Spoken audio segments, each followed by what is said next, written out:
Hey there, I'm Joanne Tambrakis, and this is Marketing, Mindfulness, and Martinis. Unfiltered conversations, or as I like to say, opinions shaken, not stirred, on what's changing and what's not in business and in life as we enter into the next normal. So pour yourself your beverage of choice, and let's get to it.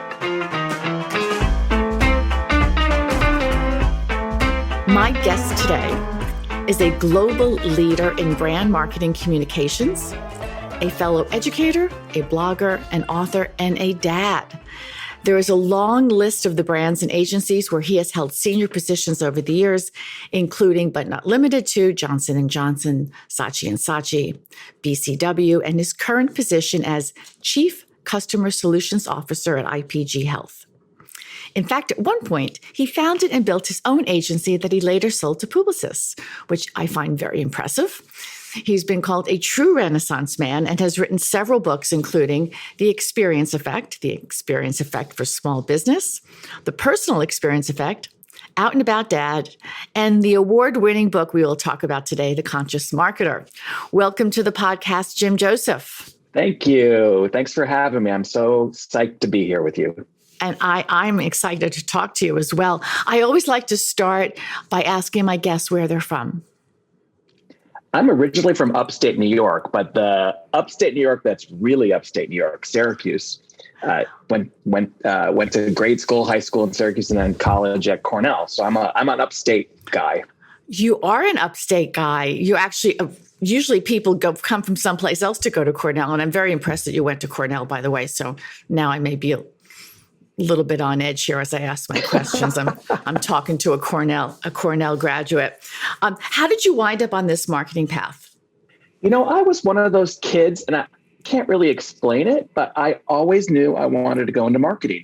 Even Really? as a young kid, I would flip through magazines and just read the ads. I would read the back of cereal boxes during breakfast. I was fascinated with television advertising.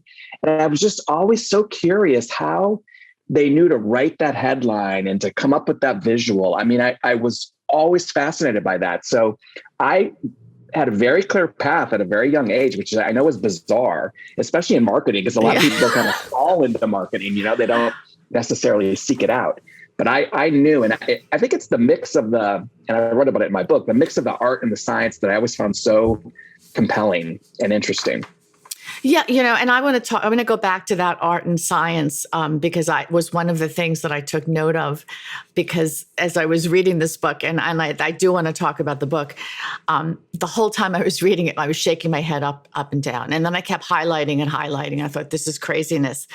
You said so many things. Advertising is not dead, it's just changed, which having been on the advertising side of this for so long, I couldn't agree more. But I want to start with how you call marketing a spectator sport. What do you mean by that? Well, I love observing what's going on in the marketplace and in pop culture, and how pop culture influences marketing and how marketing influences pop culture. And I think by watching all of that activity, making it a spectator sport, you can then learn, reapply, reassess what you're going to do for your brand and how you want to market your brand. So I think if you make it a sport and you make it a hobby, and I make it a daily hobby to just observe what's going on in the world, it makes us all better at our job as marketers. I couldn't agree more. And I know you also talked a lot about paying attention as a prerequisite for all of this, which is one of my personal pet peeves, because I don't think anyone's paying attention anymore. Everyone's got their heads in their phones. Right. And their heads down, buried in their work. And you need to stick your head up, look around, see what's going on, and see how things have changed so that you can keep current. Nothing stays the same. Never has, but even more so now. It changes at such a lightning pace that if you're not paying attention and keeping up, then the marketing you're doing is much less likely to resonate with people. No, totally. So you wrote The Conscious Marketer in 2020. And I believe, if I checked this correctly, it was published in May of that year, of that very tumultuous year. Was this a pandemic project or just a coincidence in timing? Well, what's so funny is I actually had written the book almost a year and a half prior to that. And if anybody's ever written books, the process is kind of long and a little bit out of our control. So I reached a couple of delays with the publisher to the point where I kept updating it as the months were going by to make sure that it was staying current because things change so frequently. And then lo and behold, here I am, that person who's launching a book, a marketing book, a business book, no less, in the middle of a pandemic, which is not what I planned at all. I mean, who does that?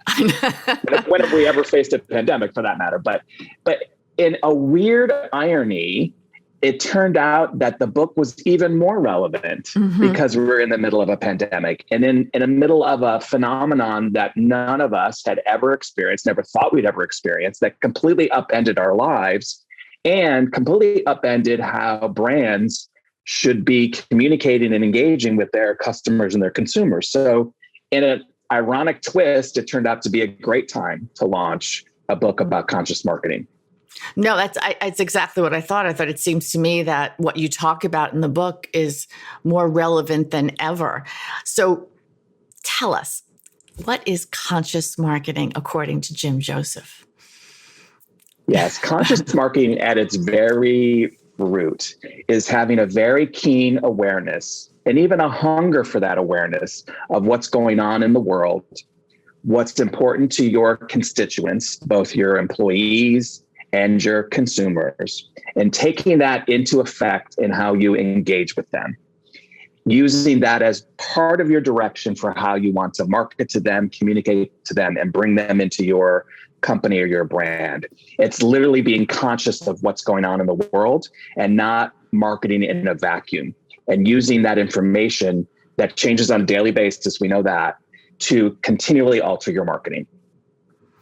I love it. I love it. You also talk about consciousness and empathy as being interchangeable. It is. And empathy comes hand in hand with consciousness for sure. Because if you're going to be aware and if you're going to understand what's going on in the world, what's going on with your consumers' lives, how they're living their lives, the struggles they're going through, then you have to be able to be empathetic. And you have to be able to live in their shoes, walk in their shoes, as they say. You have to be able to do that if you're going to be conscious. So they go hand in hand. And one of the things that I've been talking about a lot lately, I mentioned it in the book as well, is I often get asked, when you're recruiting people, what's the number one trait that you look for? And my answer was always, for years, was always creativity. Because I felt like creativity was how you problem solve and how you differentiate and how you advance and grow. And that is still all true, but creativity has become table stakes in our industry. You have to be creative or you're not going to be successful. But what is not yet table stakes, although I hope it becomes that at some point, is the ability to be empathetic and to have empathy and to really put yourself in those people's shoes and really market to them because you really understand them better than any other brand around. And you have a unique way of understanding how you can add value to their lives. That is what I interview for when I'm interviewing people. And that's what I think is a huge determinant of success in this industry. Yeah, I mean, in the industry and life in general, when you think about it, because we get so insular of thinking we're only going to look at the world from how we see it. And yet that's, especially in marketing, it's not how we see it. It's how our customers see it. And we may be our customer, but 9 times out of 10, we're not. Right. Yeah. And it's one of the dangers of our profession, quite honestly, is because we get so wrapped up in our brand, whether we're on the client side and we're literally a brand manager, or we're on the agency side and we're coming up with programs to help market that brand. We get so wrapped up into it, and we live it all day long, all night long, sometimes, depending on what we're going through. And it's easy to forget that our consumer doesn't. Our consumer does not live our brand all day long. They live their life and their struggles and their milestones and their successes and their weaknesses. That's what they live. So you have to get out of your brand if you're going to be able to add value to their lives. I love it. I love it. You also talk, and I thought this was really interesting, the difference between taking a stand and being conscious, because I think you have a different definition of conscious, and I completely agree with it. But I think we hear that word and right away we think that it is synonymous with taking a stand, and that is not really what you write about in there. Could you talk about that? Sure. I talk to clients about this all the time, and it's one of the modern day struggles of brand marketing, I would say, in the last few years is, do you have to take a stand on socio-political, somewhat personal, in some cases, issues that are affecting the world and that are affecting the world of your consumers? Do you have to take a stand? Because we've seen many brands take a stand and be pioneers in that area, be followers in that area, and reap many benefits as a brand as a result. My whole point is that you don't have to take a stand, but you have to understand how your consumers feel about that issue. And you have to take that into account in how you market and engage with them.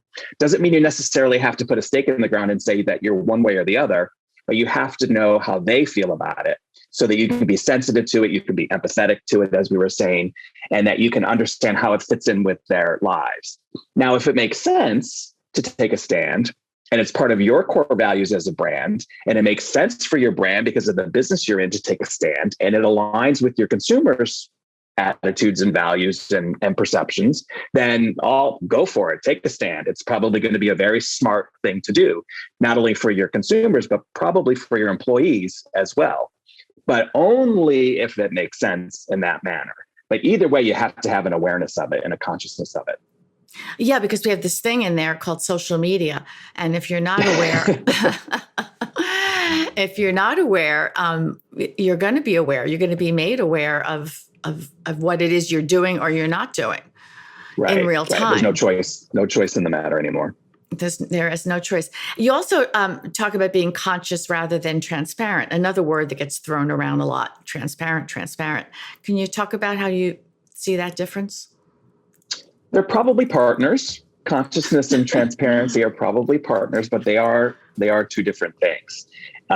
Transparency is all about being real about what your values are as a brand, and real about what you hold important to your company and to your brand, and being real about how you communicate that to all of your constituencies. That's transparency. Providing data, providing a point of view, updating with news, not hiding things or burying things or dancing around things, but being clear and clean and real about it. Real is a great word to use there. That goes hand in hand with consciousness, because in order to be transparent, you have to have a consciousness. But just being conscious doesn't mean you're necessarily transparent, unfortunately. But they're good partners. But that's really a great point, because you can be conscious, but that doesn't mean that you're going to show any transparency whatsoever. Right. I'm just thinking about different examples out there. You write about the millennial mindset and how this connects with this whole idea of conscious marketing. We keep talking about Gen Zs these days, so I keep forgetting that the millennials are still there, because everyone's so obsessed with our next generation that's coming up. Right. Well, what's interesting is we tend to focus on millennials as this age cohort. They were born between this year and that year. And right now they're between this age and that age. And we tend to think about them as an age group. But the truth is that just happens to be when they were born. Their impact is much broader than that, because loosely speaking, they're one of the first generations that influence not only those younger than them, but those older than them. Prior to the millennials, it was always the generations influencing down age. The boomers influenced the next generation, which influenced the next generations. The millennials are really the first ones that influenced up. They brought technology solutions to their older cohorts, older family members, parents, grandparents. They brought innovation to those cohorts, and they also influenced downward. And what I find amazing about the millennials, because I believe it's a mindset, not an age. I believe I'm a millennial, even though I don't fall in that age bracket. It's a mindset that is all about not wanting to compromise, but not in a bad way. That's not a bad statement. And we tend to attribute some sort of negatives to the millennial generation, that they feel entitled, or they're selfish and they're self-centered. I don't buy into that at all. What I buy into is that they don't believe in compromise. Why should I stand on the corner in the pouring rain and try to hail down a cab and then have to pull cash out of my pocket and go through that whole messy transaction when I can just sit in my apartment, I can order on the phone, I'll know when it comes, I can walk in and then I don't have to transact any money because it's already preloaded. That's no compromise. And they've applied that in so many industries. And as a result of that, have driven innovation and have driven convenience and quality of life, which that's pretty amazing. And that's what I believe is the millennial mindset, that constantly driving innovation, the pursuit of better quality of life. There's nothing wrong with that. And that has influenced, we do talk about the younger generations now, more so because they're now starting to become economically powerful. They carry a lot of those same mindsets as well. Yeah, no, it's really interesting that you said that, because especially about the millennials, I have heard people just trash them for years about this millennial thing. And I'm like, I've been teaching these millennials and I don't see that. I don't see that with my students. I actually have seen a generation that makes me feel a little bit better about what's going on in the world, and maybe there's hope for it. And I really relate to what you said about, because I am clearly not a millennial, not even close to it, but a lot of what they say, I do have that mindset. I have that same mindset of exactly, which I think they've got it completely right in there. No, and to that point, I see with my students, I see with the folks that I work with, literally, I look at them and say, wow, if I had been that smart and that aware and that worldly, I know that's sort of an odd old word, but worldly, if I'd been that way at their age, I can't even imagine what would have happened in my life. I'll speak for myself. I was so naive and so unexposed to things. I was steep on a learning curve at that age, whereas they are so far ahead on the learning curve, and that's why they're advancing innovation. And I see the folks at work, I see the students, and I marvel at how smart they are and how intuitive they are in many ways. No, I agree with you 100%. When I was the age of the students that I teach, I was much more concerned about going to my job so that it paid me enough money so that I could have fun. And I was concentrating much more on that than I was on the world's problems, which may be why we're all in the mess that we're in now. I don't know. Because I know I'm not alone in that. You also write about the role of the CEO in this and how that's changed, because, before you even answer that, one of the things I just wanted to bring up is how much also, which ties in with this, things have changed. I've been in this business a long time, and brands never took a stand. It wasn't even as an individual, I kept my personal beliefs to myself within the corporate environment with it, and nobody really cared. Nobody asked me what else I did as long as I help the bottom line. And that's all changed. So it's changed for individuals, and it certainly has changed in the roles of the CEOs. So can you talk about that? I love this chief consciousness officer. Right. That's so very true. When I started my career out at Johnson & Johnson, I was in very traditional brand management. My first assignment was in Johnson's baby products. I mean, how more classic can you get than that? We would never take a stand on a socio-political issue for fear of alienating a huge portion of our target audience. We just completely avoided it. In fact, I remember vividly a very early assignment. I felt such victory because I convinced them to include a dad in one of the print ads for Johnson's baby products, because up until then, it was always about the mom. And I felt like that was such a big victory because we're starting to show the progressiveness of families. Like, hey, dads do take care of babies too. But we would never that was even considered sort of risky. That's how sensitive we were back in the day. Now, you almost have to, if it's related to your product and to your brand, you almost have to not only incorporate it into your marketing, but perhaps even make a statement about it, perhaps, if it's close to the business. And that is often the CEO. And, back in the day, the CEO was much more visible internally, not so visible externally. There were some few high profile examples, but for the most part, they weren't They weren't very publicly vocal, and they weren't in the position where they were representing the values or the culture of the business. Maybe the mission of the business, but not the values and the culture and representing the employees. Now they are. And future employees and consumers look to the CEO to see if that person is representing their employee base, if they're representing the values of the company. Are they aligned with my values? Do I want to buy into that brand or buy into that company to go work for based on the CEO? And we've seen many, many examples where companies and brands have prospered or not based on the activities of the CEO purely.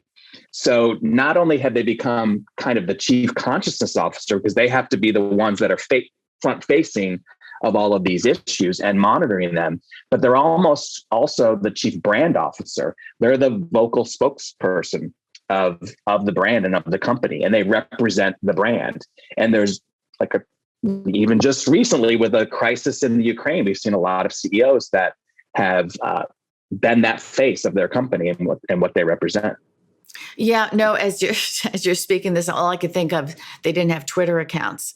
And I just, in the back of my head, I'm thinking of Elon Musk, who has been in the news because of his relationship with Twitter, and buying into the stake there and how that's influencing things and being on the board and not being on the board, and how does this fit in with our values and what's going on here? It's a whole different ballgame.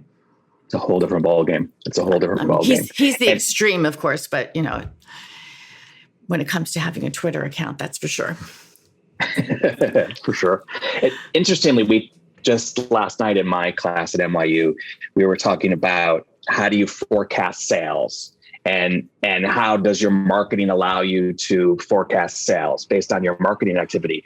But then the flip of the conversation is, but what are the other factors that can also affect your sales forecast? And you have to be very conscious of what those are.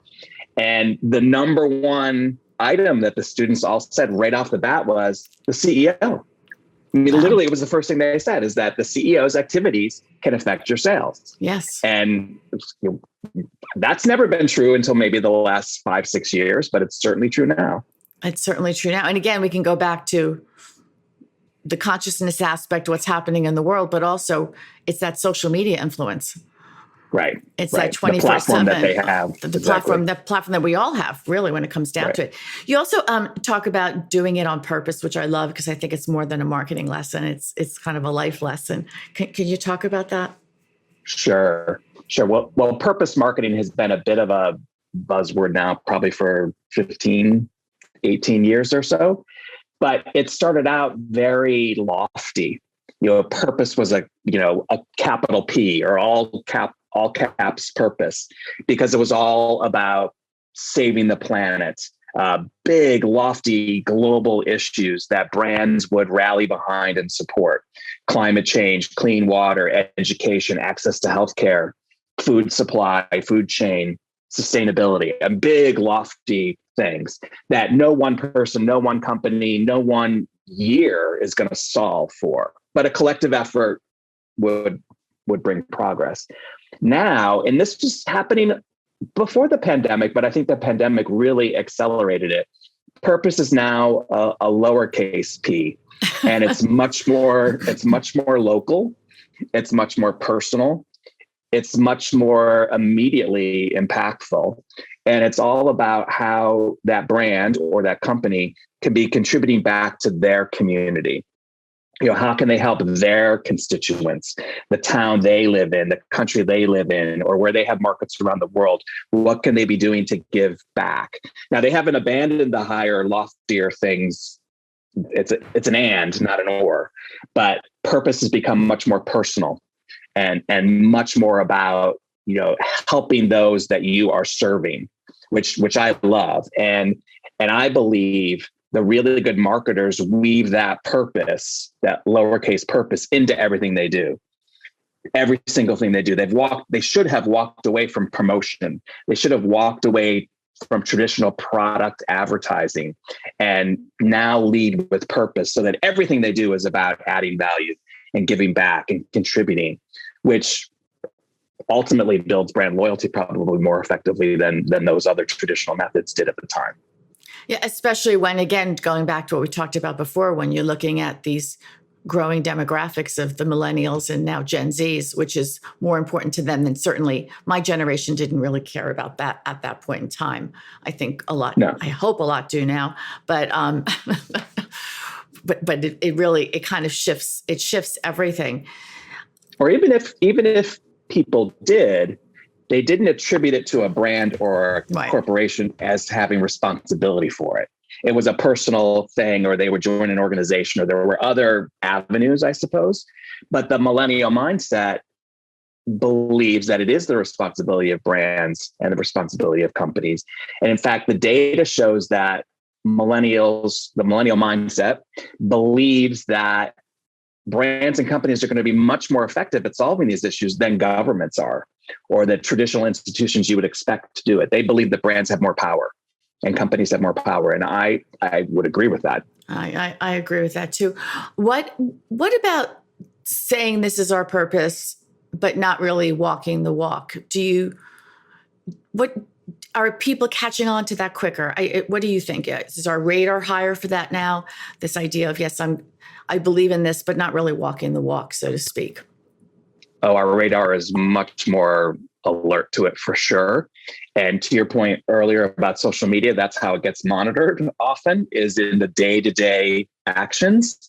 And if that purpose isn't, I'll go back to the transparency word of real. If it's not real, meaning actionable, I can see it, it's happening, then people don't buy into it. One great example that is probably more telegraphic than others is Pride Month.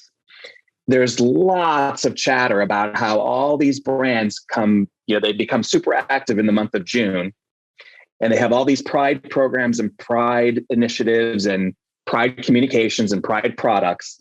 And then, June 30th comes and it disappears. Consumers are very alert to that now. And they actually reject the folks that are just there. They call it pride washing, I believe, is the term that a lot of folks use. They reject people that just come in and come out. They want to see that you're into this and supporting it and believing in it and are real about it and purposeful about it all year long.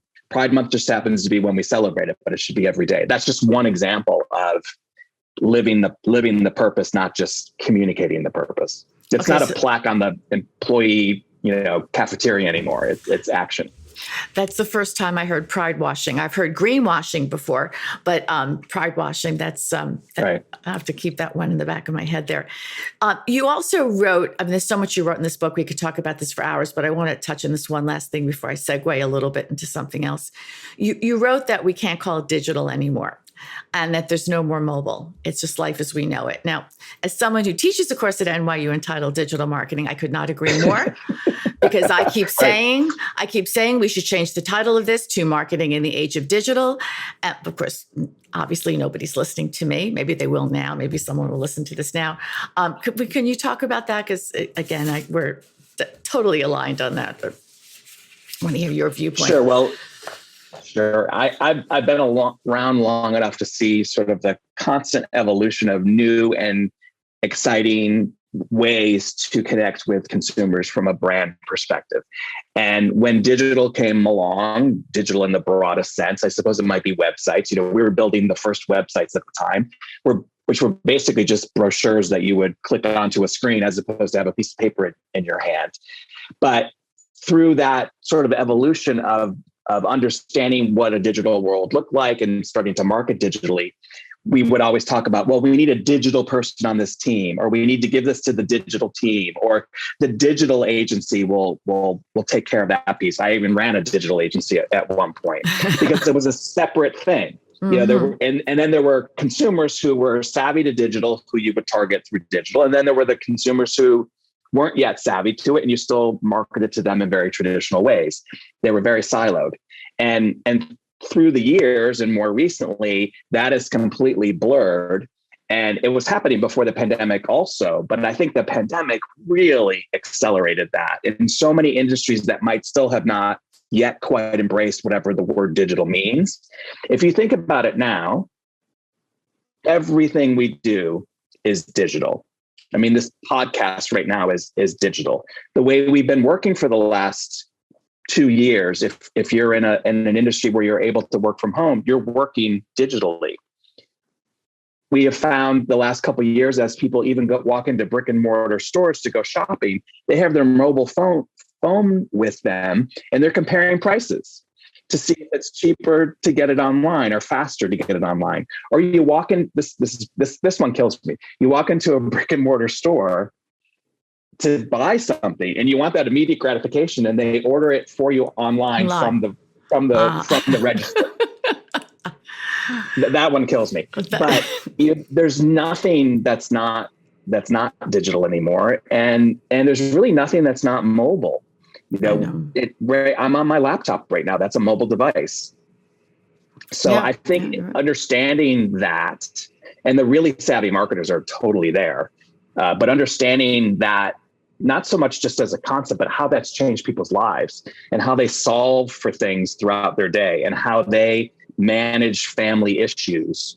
That's the consciousness that comes with the fact that we no longer live in a world where we should be calling it digital or mobile. Yeah, no. And you're right. I think the pandemic accelerated all of that. There was a generational divide that shrunk because people were forced to use things that they never did. They never shot. Some people never had ordered groceries online. I'm not one of them, right. But I always like to use the QR code. People were talking that was going to go away and no one was going to use it 5 years ago. And now everyone knows what a QR code is, because you go into a restaurant, there's a little card there, and we know we're going to get our menu that way. Something so simple that it's just become ubiquitous in our lives. So I want to segue a little bit away from all this marketing stuff, because one of the things that you wrote in your bio is that the most important badge that you wear is Dad. And I just love that. I thought it said so much about you as a person, or as a brand, so to speak, since we're having marketing conversations. Can you elaborate a little bit about that? Absolutely. I like I was talking about being a kid and wanting to go into marketing. I also wanted to be a dad. That's just was a life goal. I wanted to be a father. And through the years, I had a rather circuitous journey, you might say, because I married a woman, had 2 children, became a father, but then got divorced, came out, was a single gay dad, and then a partnered gay dad, and then a married gay dad.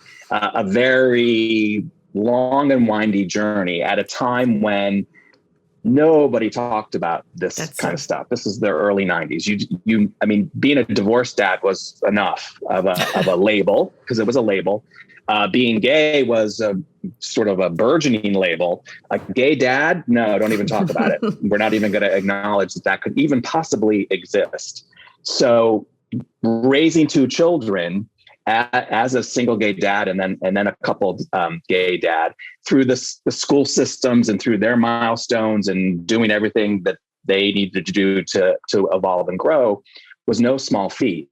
And I made it a priority. And even though I was very career oriented and very ambitious in my career, I made decisions about my career to prioritize being a dad. I mean, you even mentioned it when you went through my bio. Oh, how cool is it that he started his own agency? I did that because I needed to be home.